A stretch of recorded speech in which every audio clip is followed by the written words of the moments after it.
महाकुंभ में आने वाले श्रद्धालुओं के लिए प्रयागराज अलग अलग तरीके से सज कर तैयार हो गया है। यहाँ पर यह शिवालय पार्क है जो कि स्क्रैप से बना है, यानी वेस्ट मटेरियल से बना है, लेकिन बेहद खूबसूरत है।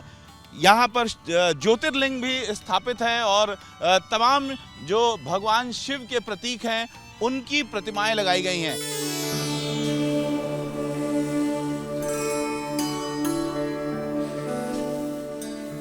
शिवालय पार्क में भीतर आने पर आपको सबसे पहले समुद्र मंथन की तस्वीर दिखाई देती है, क्योंकि ये माना जाता है कि प्रयागराज में समुद्र मंथन से अमृत की बूंद गिरी थी और उसी अमृत का पान करने के लिए लोग प्रयागराज के त्रिवेणी पर संगम में डुबकी लगाने आते हैं।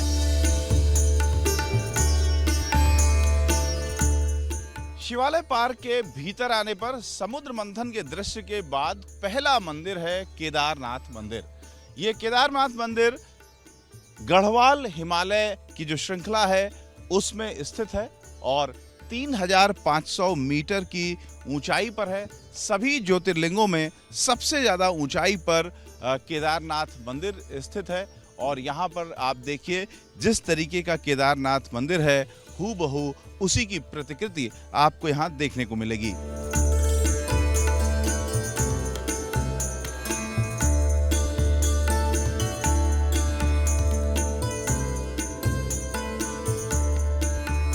इस ज्योतिर्लिंग में आने वाले श्रद्धालु इस ज्योतिर्लिंगों को देख करके हैरान भी हैं और खुश भी हैं कि किस तरीके से ये बना है। आप लोग कहाँ से आए हैं? हम लोग भुसावल महाराष्ट्र से आए, जलगांव डिस्ट्रिक्ट। तो यहाँ पर जो ज्योतिर्लिंग है उनमें से किसी ज्योतिर्लिंग में आप लोग गए?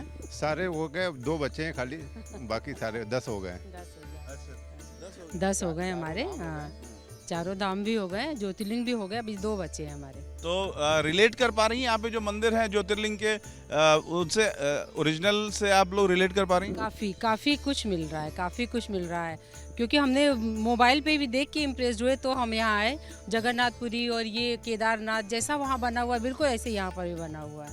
तो क्या खासियत है यहाँ पे? खासियत ये बेस्ट ऑफ द बेस्ट माने स्क्रैप मटेरियल को इसने बहुत सुंदर तरीके से उसको बनाया है और उनका जो मंदिर का रेप्लिका है एकदम क्लास।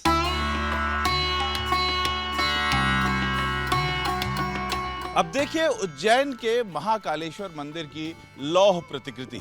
ये लोहे से बना हुआ उज्जैन का महाकालेश्वर मंदिर है। जितने भी स्क्रैप के एलिमेंट्स होते हैं उन सब से ये मिलकर बना है। तमाम चीज़ों में जो इस्तेमाल होने वाली बेरिंग या प्लेटें या इस तरीके की चीज़ें होती हैं वो जब ख़राब हो जाती हैं तो उन सबको कबाड़ से निकाल करके और इस मंदिर का शेप दिया गया है। जो शिवालय पार्क है उसकी सभी चीज़ें इसी तरीके से कबाड़ को एक रहस्यमय आश्चर्य लोक में बदला गया है। ये कला का एक अद्भुत नमूना है।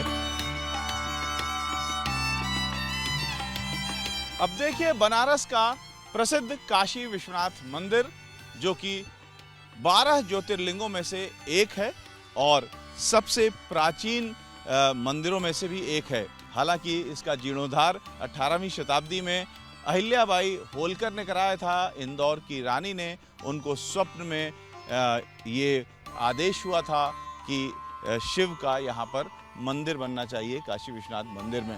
काशी में माना जाता है कि शिव का वास होता है और शिव के वास में जिसकी रक्षा स्वयं शिव करते हैं उस काशी में काशी विश्वनाथ मंदिर का अपना एक अलग महत्व है। कौन कौन से मंदिर आपने देख लिए यहाँ पे? काशी विश्वनाथ जी का देखा, सोमनाथ जी का देखा और भीमा शंकर जी का, केदारनाथ, सारे ज्योतिर्लिंग पूरे हो गया? 12 ज्योतिर्लिंग देख लिए। बहुत ही अच्छा बना हुआ है अरेर घाट पर। अभी 13 दिसंबर को मोदी जी ने उद्घाटन किया था। बहुत अच्छा कार्य करा है, जनता के लिए बहुत अच्छा कार्य करा है। उनके लिए बहुत हम प्रशंसा करते हैं उनकी।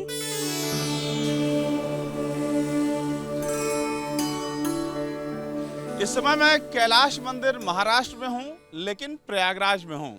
प्रयागराज में स्क्रैप से बना हुआ ये ज्योतिर्लिंग पार्क है, जहाँ पर अलग अलग ज्योतिर्लिंग की रिप्लिका बनी हुई है और स्क्रैप से बनी हुई है, बेहद खूबसूरत है। लोग यहाँ आ रहे हैं तो अपने अपने घरों के पास के ज्योतिर्लिंग के पास जाकर के ज़्यादा खुश हो रहे हैं। हालांकि सभी ज्योतिर्लिंग के दर्शन करके वो लोग और ज़्यादा खुश हो रहे हैं जिन्होंने सभी ज्योतिर्लिंगों के दर्शन नहीं किए हैं। तो क्या फीलिंग आ रही है, किस तरह एक्सप्लेन करेंगे? ये first time I think India के अंदर ऐसा इतना बड़ा भव्य इवेंट हो रहा है। मैं पिछले लास्ट 3 डेज से मैं इसको पूरा विजिट करके आया हूँ, तो मैं देख रहा हूँ कि इससे बेटर कुछ नहीं हो सकता है। ये हिंदू संस्कृति को काफ़ी आगे तक लेके जाएगा। सारे लोग इलाहाबादी हैं? मैं आगरा से हूँ। मैं अपने यहाँ फैमिली वालों से यही कहूँगी, कोई भी गेस्ट आए सबसे पहले इनको यहाँ का दर्शन कराएं, और इससे बड़ा गिफ्ट कुछ नहीं है। प्रयागराज के लोगों का कहना है कि प्रयागराज को एक अच्छी गिफ्ट मिल गई है। कोई उनके घर आएगा, मेहमान आएगा, तो वो लोग इस ज्योतिर्लिंग पार्क में लोगों को लेकर आएंगे। यह है रामेश्वरम मंदिर की लौह प्रतिकृति। तमिलनाडु में स्थित इस रामेश्वरम मंदिर को रामनाथ मंदिर भी कहा जाता है।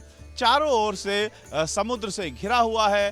पंबन ब्रिज जो नया बन करके तैयार हुआ है वो भी यहीं पर जाता है, यानी अगर आप ट्रेन से जाते हैं तो इस नए बने पंबन ब्रिज से होकर के गुजरेंगे और इस मंदिर तक पहुंचेंगे।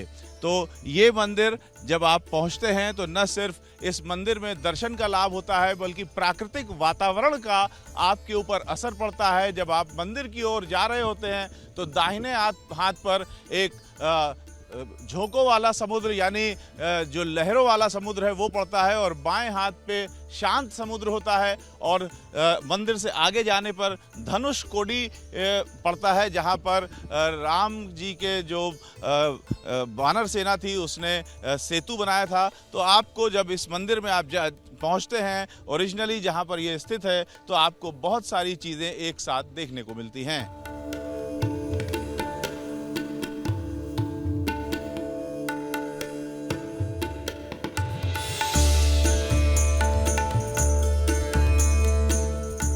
प्रयागराज का ये शिवालय पार्क भारत के नक्शे के भीतर बना है, और जो ज्योतिर्लिंग या मंदिर भारत के जिस राज्य में आता है, भारत के नक्शे के भीतर ठीक उसी स्थान पर इन मंदिरों को बनाया गया है। भारत में प्रयागराज का खास महत्व है क्योंकि यहाँ पर समुद्र मंथन से अमृत की बूंद गिरी थी, और महाकुंभ का पर्व उसी अमृत का पान करने के लिए मनाया जाता है। कैसा है ये मंदिर? ये मंदिर तो बहुत ही अच्छा है, जो कि हमें 12 ज्योतिर्लिंग का कुछ झलक मिल जाता है यहाँ पे। बहुत ही अच्छा लग रहा है। प्रयागराज में कुछ नया हो रहा है, और ये गवर्नमेंट से हम यही उम्मीद कर सकते थे जो हो रहा है। सनातन लग रहा है कि हाँ, सनातन पूरी तरीके से स्थापित हो चुका है। प्रयागराज के लिए तो बहुत ही बड़ा गर्व का विषय है ये कि मोदी जी के आने के बाद काफ़ी कुछ बदलाव यहाँ देखने को मिल रहा है। और साथ में ये है कि हम लोग काफ़ी लमसम 9 ज्योतिर्लिंगों की यात्रा कर चुके हैं, और वो चीज़ को यहाँ देखने के बाद एक अलग सा अनुभव।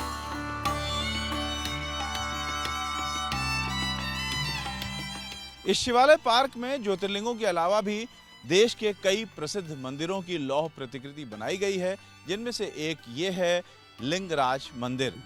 उड़ीसा की राजधानी भुवनेश्वर में ये मंदिर स्थित है और दूर दूर से दिखाई देता है, और 180 फीट की ऊंचाई पर ये बनाया गया है।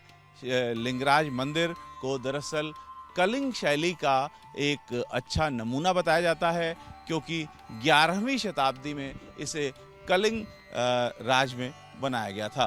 आप लोगों ने देखा, कैसा है ये? बहुत अच्छा है। स्क्रैप से बनाया गया एक बहुत अच्छा प्रयास है और बहुत ही खूबसूरत प्रयास है। क्या क्या है इसमें?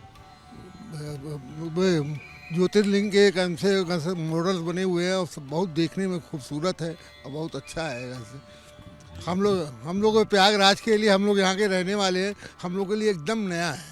हाँ, यहाँ पर इलाहाबाद में ऐसा कुछ नहीं था, पहली बार ऐसा हुआ है।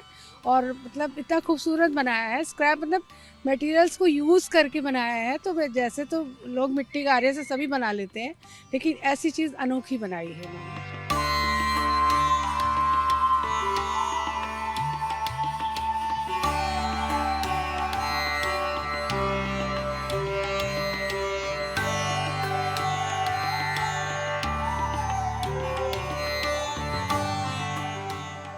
इस शिवालय पार्क को बनाने के लिए प्रयागराज में गंगा नदी के अरैल घाट के ठीक पास एक बड़ी ज़मीन ली गई जिसमें सबसे पहले भारत का नक्शा बनाया गया और भारत के नक्शे की आउटलाइन पर एक नहर बनाई गई जो कि नदी का प्रतीक है। यहाँ पर जो ये आप नहर देख रहे हैं, दरअसल भारत के नक्शे के आउटलाइन पर बनाई हुई ये नहर है। यहाँ पर ये प्रतीक स्वरूप बनाया गया है ताकि जब इसमें बोटिंग होगी तो आप एक बार चक्कर लगाने पर भारत के नक्शे को पूरी तरीके से उसकी परिक्रमा कर लेंगे। यानी भारत की परिक्रमा अगर आपको करनी है तो इस पार्क में आकर के आप भारत की परिक्रमा कर सकते हैं। साथ ही साथ भारत के नक्शे के भीतर जो मंदिर जिस जगह पर है, जिस राज्य में है, ठीक उसी जगह पर वो मंदिर बनाया गया है। 12 ज्योतिर्लिंगों के अलावा अन्य प्रसिद्ध मंदिर भी यहाँ बनाए गए हैं और कुल 22 मंदिर यहाँ पर बनाए गए हैं। और इस तरीके से जब आप इस पार्क में आते हैं तो भारत के सभी प्रसिद्ध मंदिरों के दर्शन आपको यहाँ पर प्रतीक स्वरूप हो जाते हैं। कैमरामैन सूरज पांडे के साथ रविकांत, एबीपी न्यूज़, प्रयागराज।